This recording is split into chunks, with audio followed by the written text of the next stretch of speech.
Are you done now? You've completed the third season. Yeah, third season is out. It's funny. It's like it's so, there's so many things out. It's so fucking crazy. I mean, we put it out last month, and then I think people are just kind of finding it. Like people come up to me like, "Hey, did it come out yet?" I'm like, "Yeah, it came out last month." I'm like, it's like through gritted teeth. I ended my late night show like a year and a couple of months ago. So it's been almost like a year and a half since I ended my almost 30 years in late night. And all the time people come up to me on the street and go like, "Man, I love your show. It's, you're killing it." And I'll be like, I don't do it anymore.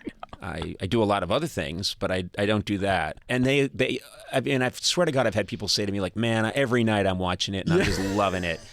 And I think it's just hard there's no awareness. I know. It's very humbling, but there's so much content out there. And I think what's happened is it's very hard I have a philosophy that good work is never wasted. Yes. And I believe that if you make something good, it's the field of dreams idea. If you build it, they come. Yes. And by keeping your head down and doing your good work, we live in this world now. The flip side of there's so much out there is that things don't go away. No. It's always going to be there. And there are shows I watch that I think have probably been off the air for like 15 years that I didn't find when they were first on, or Borgen about what's the government in Denmark, and I'm watching this show and I really like it, and I'm like, this new show is fantastic, and people say that show's from 2009, asshole. Yeah. I didn't know. No one told me. Someone's starting Breaking Bad this morning. Yeah. Someone exactly. is watching it for the first time. Right. They're home and they're like, "Man, I kind of keep hearing about this thing." And I think in this career too, and you're such a great example of it, I think it's just like, it's a lifelong thing, and it's you just keep doing it, and you just keep, because you keep growing from it, and hopefully you keep getting better at it. Yeah, that's the inspiring part is, could I get better at this? Could I do it differently?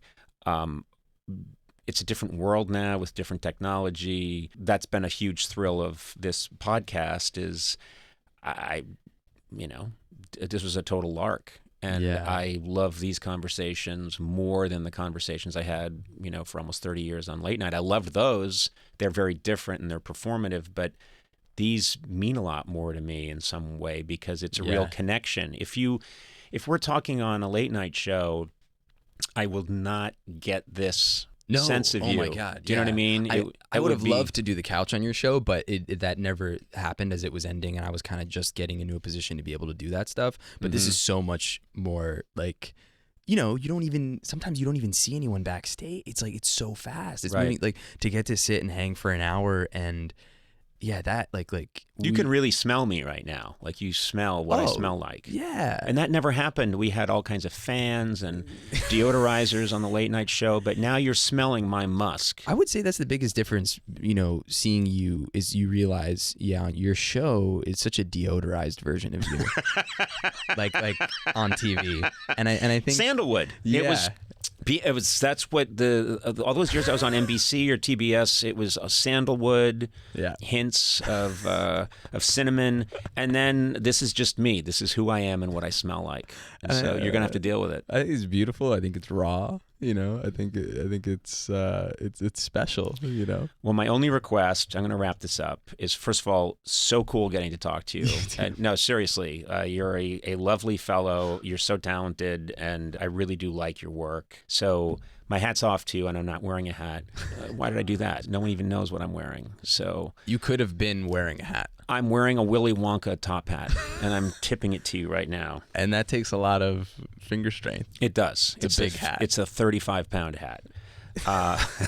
It's made of copper and iron. Very cool having you here, and I want you to keep doing your thing. Thanks, and we're going to hang. I know we're going to hang. I love that. And my only request is that you figure out an organic way to work me into the show. Of course. A very tall Irish Catholic guy, but I have to play Conan O'Brien. Oh, okay. It's not an acting part. You have to be. It's got to be one of those Jump the Shark episodes. Okay. Where Ramy bumps into Conan O'Brien and brings him to the mosque. And I keep looking into camera and saying like, well, this is going to be, this is going to be an interesting turn of events. You know what I'm saying? you know, and, yeah. Last time I saw a rug that big, I was at a wig store. And I'm looking right into the camera. I mean, I'm going to get a real tone lecture from my father, but I'll do it. I'll do it. You'll be like, why? I'll do it. Your thing was going so well. We raised you for tonal consistency, and then you pull this Conan shit. I'm sorry, Dad. It's the episode where Ramy jumps the shark completely. Look who I found. I bring him to the diner. It's Conan O'Brien. Hi, guys. Looks right into camera. And hello out there, audience. Fuck, why did he do that? He broke the fourth wall. He didn't seem to understand much about the religion or the culture. Maybe I'll just end at season 3.